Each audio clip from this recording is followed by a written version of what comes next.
नमस्ते। विरासत कार्यक्रम में आप सब लोग के शानदार स्वागत करत हैं जा। आज ई प्रोग्राम में बात करब जा कौ के बारे में। कौ का ह और हमने के पुरनिया लोग कैसे रहलत हरन जा। चल किरण जानकी से सुनी जा। नमस्ते। आज हमने खियानों के शक्कर कोठी में है सा। जैसे जाने ला आगे के ज़माना में गांव ने बोलत रही जा। कोई कहूँ से आए तब पहला बात पूछबा तू कौन कोठी से आल हवा। काहे काहे कि आगे के ज़माना में जब हमने के पूर्वज लोग इस देश में अलन जा 1800 के करीब, तब पहला जगह जहाँ जाके रहलन जा ऊ रहल शक्कर कोठी। हमी है जा खियानों के शक्कर कोठी में ऐसन ऐसन 2-3 गो शक्कर कोठी बा ई देश में जेकर ढांचा आज भी सुरक्षित रखा गल बा। और है खियानों शक्कर कोठी और खियानों के जैसन और बा फोबाक और सैतौतन में भी थोड़ा थोड़ा ढांचा लौकी, लेकिन खियानों ओसन बाराक्स है जोन आज भी सुरक्षित रखा गल बा। आप्रवासी घाट एकर संरक्षण कार्य कर ले बा और आज ई बाराक्स हमने के एगो नेशनल मॉन्यूमेंट है, मतलब कि एगो राष्ट्रीय धरोहर है। तो हमने के देश में कैसन कैसन ढाका रहल यही पर आज के कार्यक्रम आधारित रही। देखब जा कौन कौन किस्म के ढाका रहल और कैसे समय के साथ ई बदल ले गए और जीवन शैली भी बदल ले गए।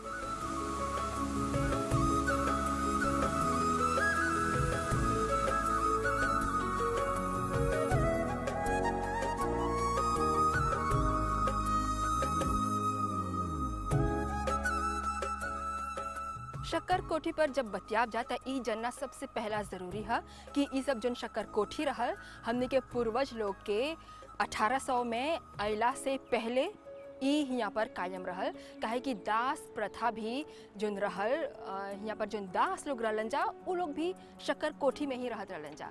और एक बाद जब पूर्वज लोग आए के शुरू करलन जा तो उ लोग के जब दास लोग निकल गए जा यहाँ से, तो यहाँ पर हमने के पूर्वज लोग के जो भारत से आ रहलन जा गिरमिटिया मजदूर लोग के यहाँ पर वो लोग के बसावल गल। और हमनी के देश में जो शक्कर कोठी के ओकर एवोल्यूशन बा, कैसे शक्कर कोठी कायम होल, कैसे आहिस्ता आहिस्ता ई बदल ले गल, जीवन शैली कैसे बदल ले गल, एकर पर बहुत कम शोध कार्य होल बा।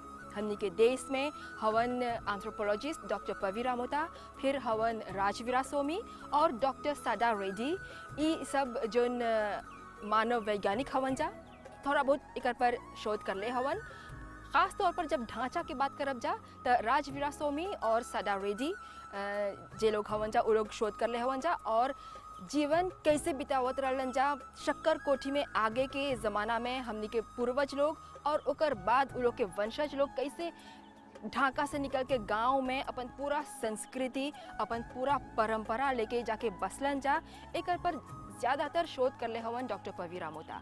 तो आप्रवासी घाट ट्रस्ट फंड के ओर से भी जोन शोध करल गल बा और ई जोन संरक्षण कार्य करल गल बा खियानों के ई बाराक्स पर, एकर पर आज थोड़ा जस्ती जानकारी देवब जा।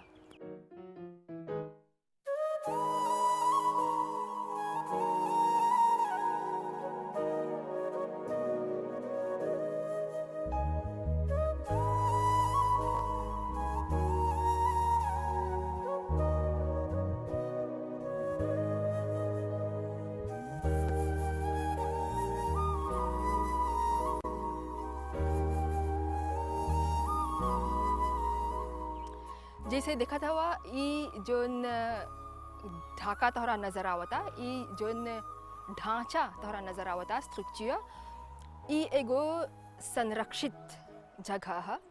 काहे कि 1974 में खियानों के ई बाराक्स एगो राष्ट्रीय धरोहर घोषित करल गल रहल और एकर बाद जब एगो कोनो भी साइट एगो राष्ट्रीय धरोहर बनेला तो तोहर फर्ज बनेला ओकर पर शोध करे के और ऐसन साइट के चाहे ओकर कंजर्वेशन कार्य भी करे के, संरक्षण कार्य।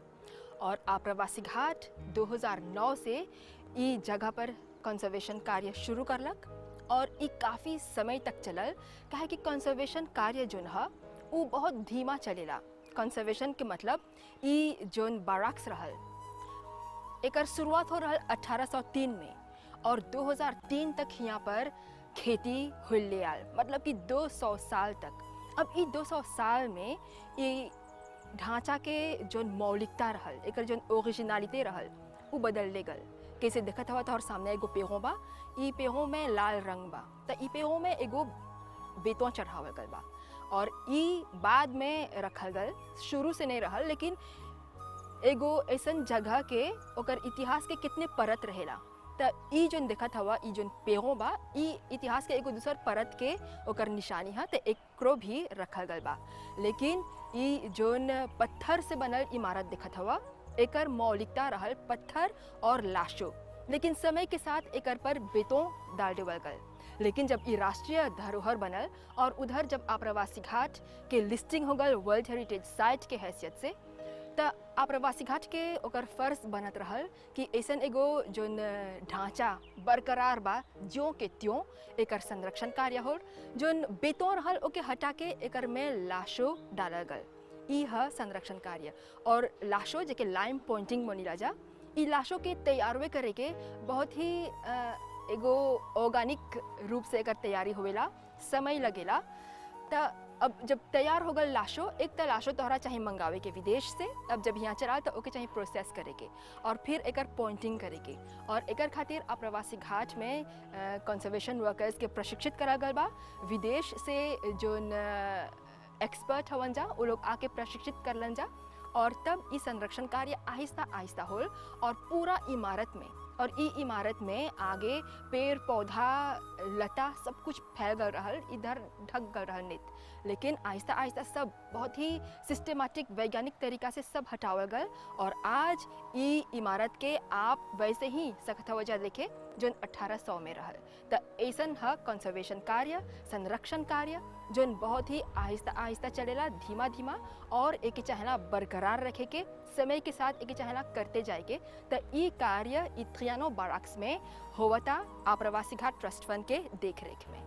ई जोन पेहो देखत हवा लाल रंग के बा, त ई पेहो इतिहास के एगो दूसर परत है।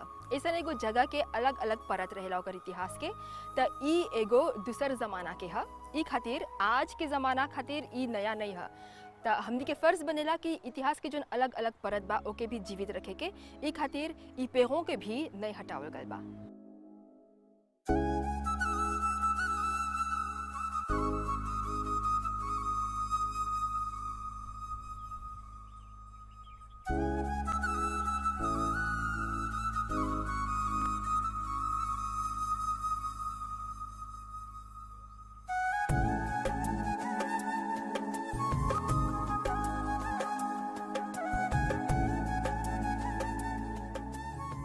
अभी देख ली जा ई ढाका के बाहरी रूप कैसन बा, लेकिन ई ढाका के अंदर जो घर रहल एगो व्यक्ति के, ऊ कैसन रहल, कितना बड़ा रहल, नीचे कैसे रहल, ई भी अब देखब जा थ्रियानो के ई बारक्स के अंदर।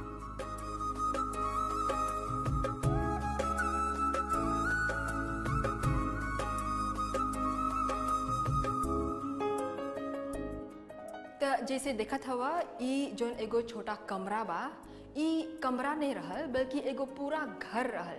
आगे हमने के जोन मजदूर लोग आ रहल जा विदेश से, 1803 में ई जोन थ्रियानो बाराक्स रहल, यहाँ पर एकर स्थापना हो रहल। और ई जोन कमरा देखत हवा ई पत्थर के बनल बा, ई आम मजदूर खातिर नहीं रहल। शुरू शुरू में एगो उच्च वर्ग के मजदूर लोग खातिर ई बनावल गल रहल। सियादा लोग रहत रहलन चाहिए, मैनेजर्स लोग रहत रहलन चाहिए। लेकिन जब यहाँ सियादा मैनेजर लोग रहत हवन जा, तब बाकी मजदूर कहाँ रहत हवन जा।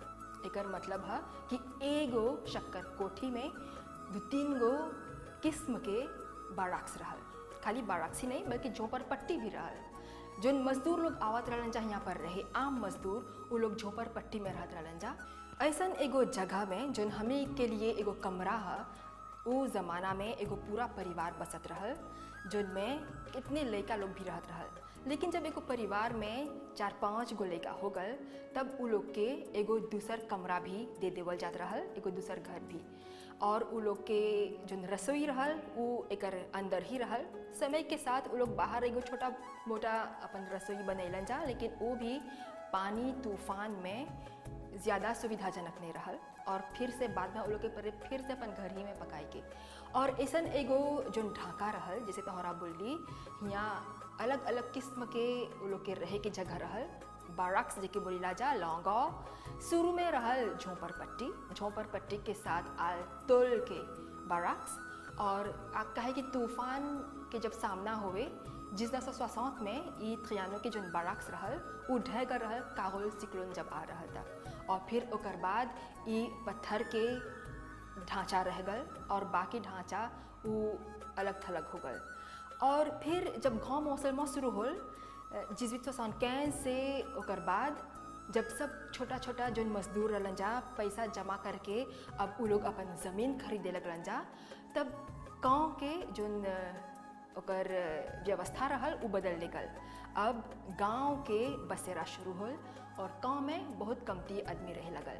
और त्रियानो बाराक्स में फोबक के ही तरह यूनियन वेल के भी तरह बहुत हालिया समय तक आदमी लोग रहलन जा। जब झोंपर पट्टी चल गल तब बाकी जोन परिवार लोग रहलन जा उ लोग आके यही गाँव में रहलन जा। और जब एगो ऐसा ढाका में रहबा तो तोहरा कितने सुविधा दे के आपके मालिक के ओकर उचित रहल। त ऐसा जगह में रहल एगो कॉमन शौचालय, मतलब कि कोना में एगो शौचालय रही जितना कोई बा ओकरे इस्तेमाल करियन जा। एकर अलावा हर एगो कोठी में रहल या तो एगो कोविल या फिर काली माई। और ओकर दूगो किस्म के कौ रहल, एगो बड़ा और एगो छोटा।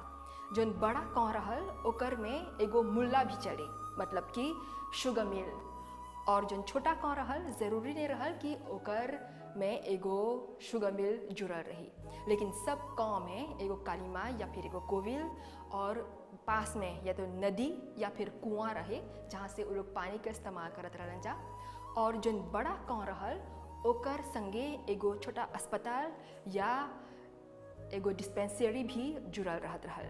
और हर एगो गाँव में एगो अस्तबल रहत रहल जहाँ पर ई जोन मजदूर हवन जा वो लोग अपन मवेशी अपन गाय बकरी के पालन सकत रहलन जा करे। लेकिन उ जोन अस्तबल रहल उ गाँव के एगो दूसर कोना में रहे और बहुत असुविधा हुए। जब पानी बरसे, जब तूफान आए तो कितने गाय बकरी मर जात रहल और गाय बकरी के चोरी होवे के भी कितने खतरा बनल रहे।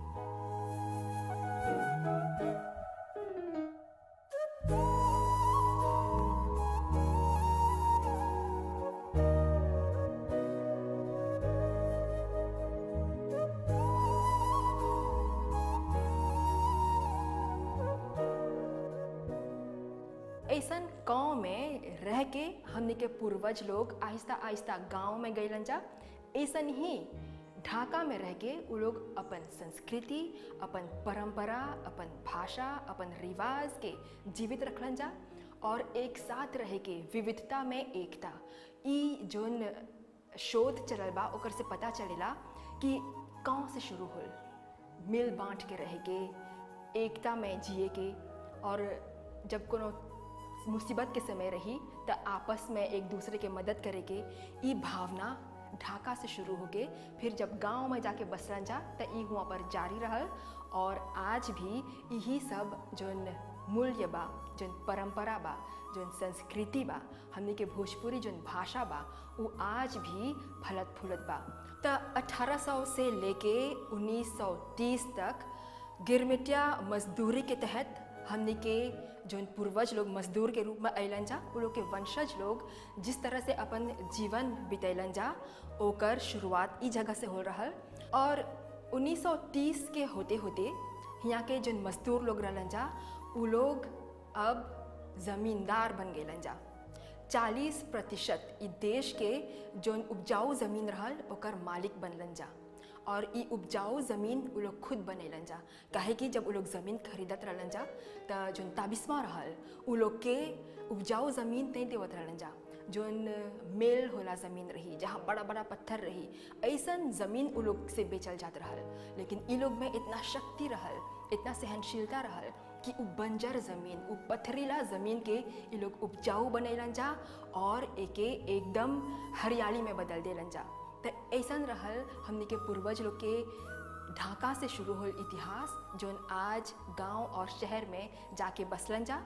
अब गांव और शहर में बसे से आगे ऐसन ढाका में उ लोग के जीवन कैसे चलल, और फिर गांव में जब गेलन जा तब कौन कौन उ लोग के जो परंपरा रहल, रिवाज रहल, और उ लोग के कौन कौन मूल्य रहल, कौन कौन उ लोग के वैल्यूज़ रहल, कैसन परंपरा कैसन रिवाज के साथ उ लोग बढ़लन जा, बड़ा होइलन जा। ये रहल आज के कार्यक्रम। अगला कार्यक्रम में दिखाब जा कि कौन प्रकार से हमने के पुरखन लोग गाँव में रहलत हलन जा और उ लोग के जीवन कैसे रहल। नीरमा का साथ देला बहुत बहुत धन्यवाद। शुभ रात्रि, नमस्ते।